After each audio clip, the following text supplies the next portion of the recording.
मतलब मेले के टेम अठ दर्शन करोगा तो भाई यो हो भयंकर भीड़ होती है खाटू श्याम जी मंदिर। ये सर कौन है खाटू श्याम जी? वैसे तो श्याम भगवान कृष्ण को कहा जाता है क्योंकि वो श्याम रंग के थे। भगवान कृष्ण महाभारत का युद्ध पूरी जिम्मेवारी एक ही बंदे पे, युद्ध जिताना है, पापियों को हराना है, युद्ध जिताना है। तो भीम का पुत्र था घटोत्कच और घटोत्कच के पुत्र थे बर्बरीक। बर्बरीक नाम था इनका रियल नाम, क्योंकि बाल जो थे वो घुंघराले थे, बर्बर शेर की तरह थे, तो इसलिए नाम क्या हो गया बर्बरीक। तो बर्बरीक नाम था उनका। तो जब बर्बरीक को भी युद्ध में सब राजा महाराजा सब भाग ले रहे थे, तो बर्बरीक भी युद्ध में भाग लेने के लिए आया। तब भगवान कृष्ण को, क्योंकि बर्बरीक ने अपने गुरु को और ये वचन दे रखा था कि जो पार्टी हारेगी मैं उसकी ओर हो जाऊंगा। भगवान कृष्ण को पता चल गया, क्योंकि जब बर्बरीक आ रहा था कि योद्धा तो योद्धा ही होता है, दूर से ही दिखाई दे जाता है, उसके रंग ढंग चाल चलन अलग ही होते हैं। भगवान कृष्ण पहले ही पहुंच गए। भगवान कृष्ण को भी बर्बरीक जानता था, भगवान कृष्ण की सब इज्जत किया करते थे। तो बोले भी बर्बरीक किसकी ओर युद्ध करोगे? बोले मैंने तो वचन दे रखा है, जो हारेगा उसकी ओर युद्ध करूंगा।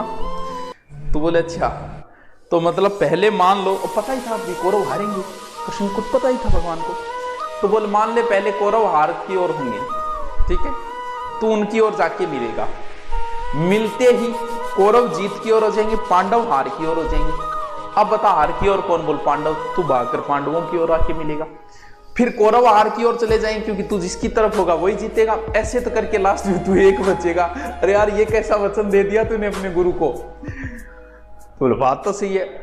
तब कहते हैं कि भगवान कृष्ण ने उनको परीक्षा भी लेनी चाहिए कि मैं किसी को बचा सकता हूं कि नहीं। बोले इस पेड़ को छेद करके दिखा। 3 तीरों वाले बोलते, कभी 3 तीर देखे हैं? वो खाटू श्याम जी के, इन्हीं के श्याम जी के हैं वो 3 तीरों वाले। 3 ही तीर थे, वो तीसरे की तो कभी जरूरत ही कौन पड़ेगी। तो बोले इस पेड़ के सारे पत्तों को बीन के दिखा। तो भगवान कृष्ण ने सोचा कि मैं कोशिश तो करूं कि बचा सकता हूं कि नहीं। उन्होंने एक पेड़ का पत्ता जो है ना वो अपने पैर के नीचे रख दिया, तो सारे पत्ते बीन गए। जैसे पैर हटाया वो भी बिंदा हुआ था।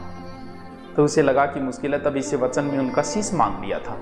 तब उनकी इच्छा थी श्याम जी की कि मैं युद्ध देखना चाहता हूं। तब कहते हैं कि ऊंचे जगह पे उनके सर को रखवाया गया और उन्होंने पूरा युद्ध देखा था। और युद्ध के बाद जब सारे पांडव आए थे, सच्चाई श्याम जी ने ही बताई थी।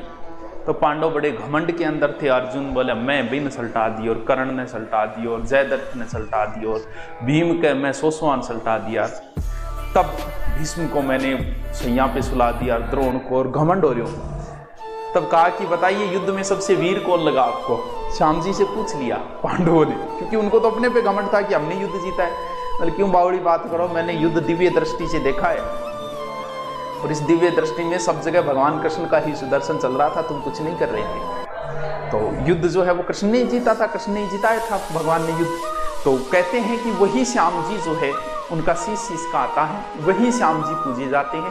तब भगवान कृष्ण ने कहा कि तुम कलयुग में मेरे नाम से पूजे जाओगे। तो वो भीम के पुत्र है, घटोत्कच के पुत्र बर्बरीक, जो वर्तमान में श्याम कहते हैं कि हारे का सहारा बाबा श्याम हमारा। और हम तो कभी जीत के लिए खेले ही नहीं, जब से सुना है कि तू हारने वाले के साथ रहता है। चलिए ठीक है, खाटू श्याम जी मंदिर बहुत फेमस है टाबरो। जब भी थान मौको मिले तो खाटू श्याम जी गए एक बार जाइए। वैसे तो शीश की पूजा होती है, या इसका निर्माण अभय सिंह नाम के व्यक्ति थे, ये भीम के पुत्र थे। हारे का सारा फाल्गुन शुक्ल शायद एकादशी है, फाल्गुन शुक्ल एकादशी को यहाँ मेला, एकादशी और द्वादशी को मेला भरता है, फाल्गुन शुक्ल एकादशी। ठीक है।